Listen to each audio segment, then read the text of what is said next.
This is Sangy Davis. It's time for the lion to Ika. For unity is strength. Let us come together, my brethren and sisters, and forward to the motherland. Enough love. Right. And this is the lion's voice. Highly. Jah Ras Tafari. Tafari I. I'm Nana Farika. The time has come for the lioness to tell her story from her viewpoint and tell the world who Queen Omega is. This is the lion's voice. Where, I was also a member of the 12 Tribes of Israel. And by this time, of course, I'd met Bob Marley already before in England. But anyway, so just to come forward again, I am from the tribe of Asha. And the tribe of Asha, the 12 tribes, when Bob Marley introduced me to Gadman, when Gadman came to see Bob and he introduced me to him, asked him, what's the purpose of the 12 tribes of Israel? Asked him, and he said to me, did you know, nobody's ever asked me that before. And I said, well, I'm asking you now, so please tell me, what is the purpose of it? And he said, to know yourself. Those are the words of Gadman, to know yourself. So, I love that. I said, okay, sign me up. Everybody laughed. So, knowing about Asha, knowing about the faith, because we are about what on one hand is doubt, and on the other hand is the faith, the strongest faith ever. So you know that when I get my lessons from the Most High, they come like a thunderbolt.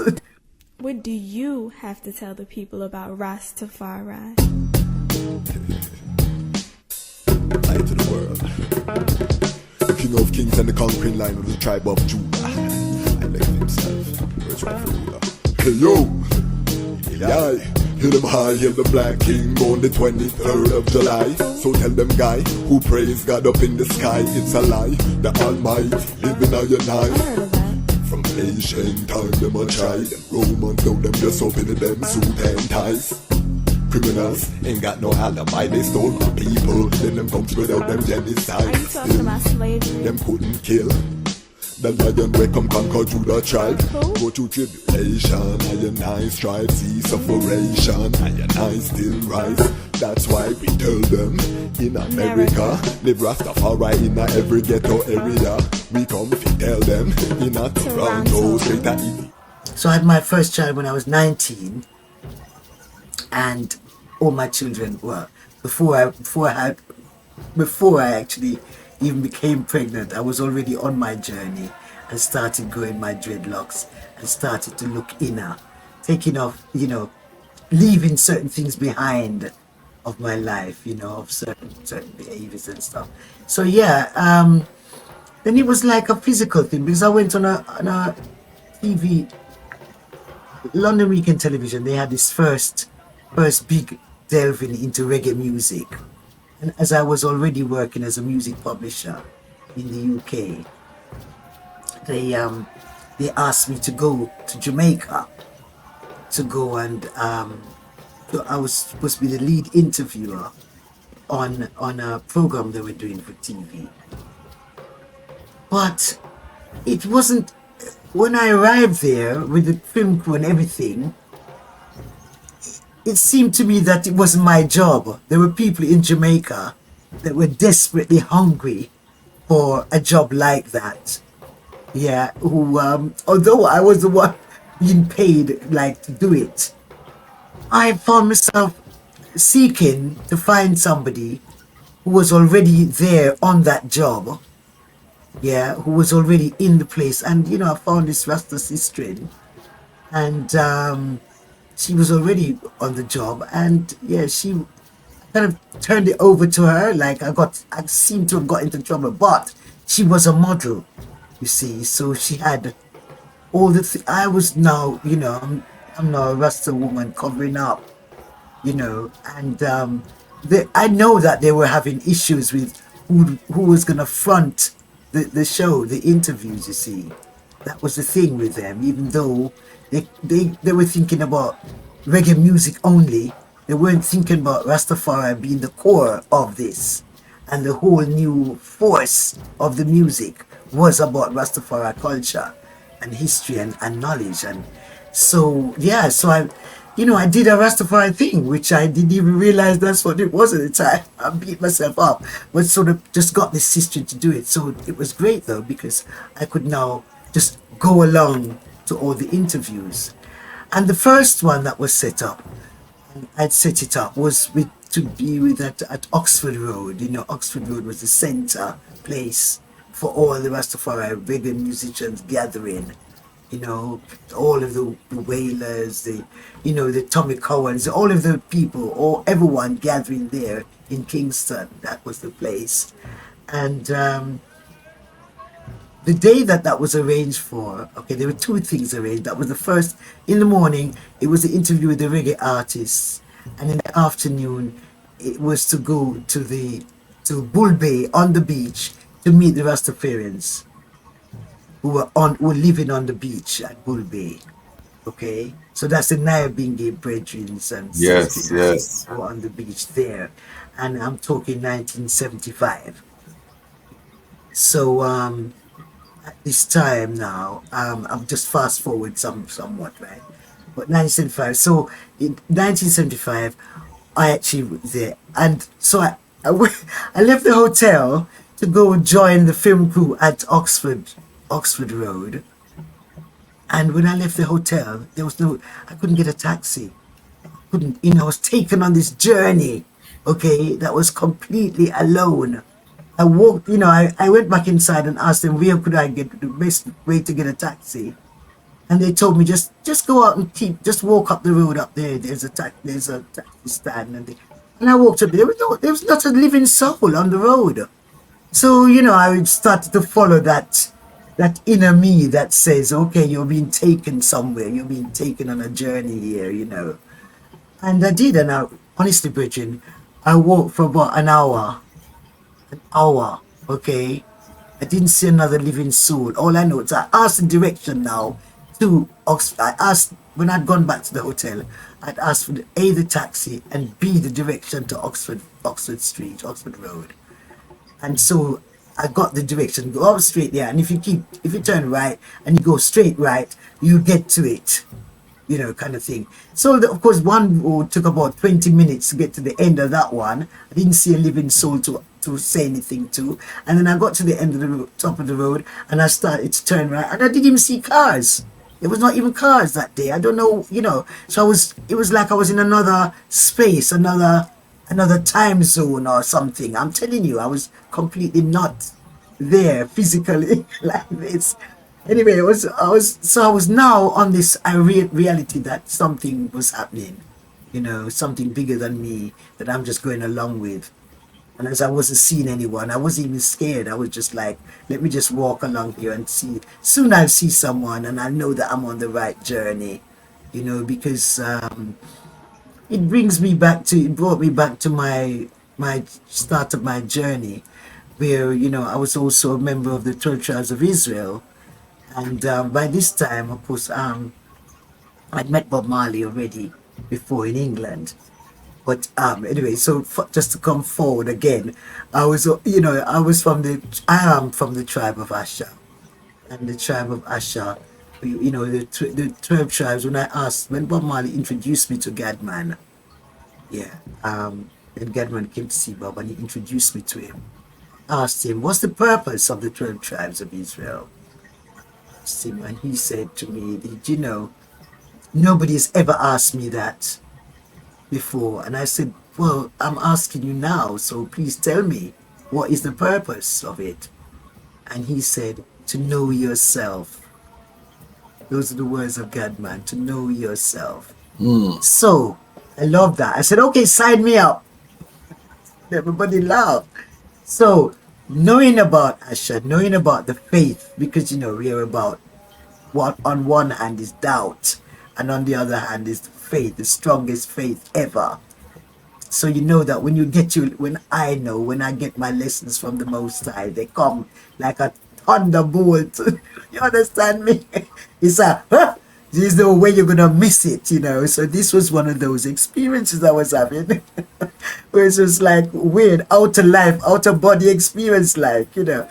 Anyway, so I walked down, and the next thing I saw a woman coming out of a building, like way ahead of me. So I ran up, man, I speed up myself and got to her, and she said, "Oh, I can't stop. My boss is inside. Just go inside." And she went. I pushed the door open in this building, and there were 3 floors in this building on Lady Musgrave Road, right? And there were 3 floors on this building, and first floor, nobody. Second floor, no, I'm calling out, there's nobody. There's nobody on them. Second floor, nobody. So I get to the 3rd floor, and there's no, you know, I'm like, what is, she just came out of this building. She said her boss was inside. So I got to the very end of that door. I'm knocking on doors and trying and not opening up. And finally I get to the last door, and the person said, "Come in," when I knocked. And I pushed on the door. And there was a Rasta man, but he didn't look around at me. He sat with his back to the door, and he was on the phone. And he just said, "Come in." And I came in the door and I stood in the doorway. I'm like, okay, he's a Rasta man. I'm like, okay. So he turned around, he said, "Oh, daughter." And I'm like, "No, I'm not your daughter." he said, "Daughter." I'm like, "No, that's not my name." He said, "Okay, you're a daughter of the Most High." He said to me. I said, yes, I agree. Like this. So he said, "This is my Jamaican experience. I've been away for more than the time I spent in England. I spent more time already of my life than, that time." Yes. Anyway, so he said, oh, come in, sit down. So I said, "Oh no, I can't really stop, because I'm actually meant to be going to Oxford Road, and I couldn't get a taxi. I've been trying to get a taxi to get there." And I'm talking like this. "Have you tried to get a taxi to get there?" He said, "Oh, Oxford Road? Yeah, man, that's where I'm going, And I have a car, I'll drive you, but you have to give me a little minute. Let me just have a couple of things to do. Then I'll drive you." So I said, "Oh, you're going there?" Like this, I couldn't believe it. He said, yeah, that's where I'm going. I'm just going to finish up a couple of things. You might have seen my secretary go out. She's going to, when she come back, then I'll be able to leave. Just sit down, man. You're cool. Everything like this." So he said, that was it. He wasn't even talking to me. He didn't have any more conversation. He was busy. And then secretary came, and we went. And on the road, he said to me, "So where are you from?" And I tell him, I'm coming from England. I'm working with his TV crew. He said, "Oh, right. But I don't think they're there anymore, at Oxford Road. But we can go, just so you can see. I think they left now. They're gone to Bull Bay." He knew the schedule better than me. He said they're gone to Bull Bay by now. So I said, "Oh, right. Okay, so bring me to Oxford Road, please." So we're there, they're gone. Went to Bull Bay. And that was it, really. Because Bull Bay was my first Nyahbinghi. Okay. 1979. 1975, with daughter Farika, daughter Bubbles.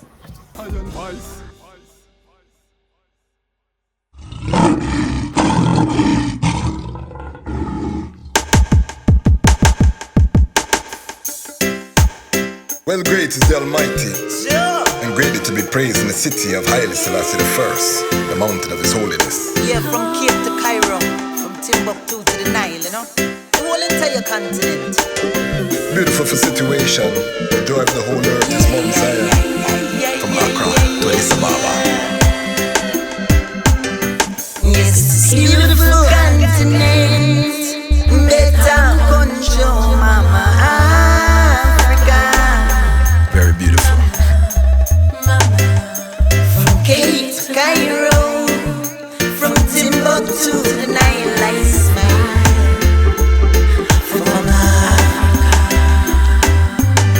I hear you call Mama Africa. Been so long since I see Mama. Father of Africa set the law.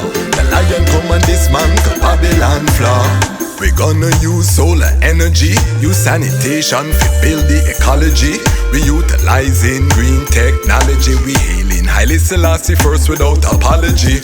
And then we build the youth them economy. We dismantle Babylon monopoly. We teach the youth them how to live properly. Tell them make sure them got the title for them property. Yes, this beautiful continent that I'm gonna show Mama Africa.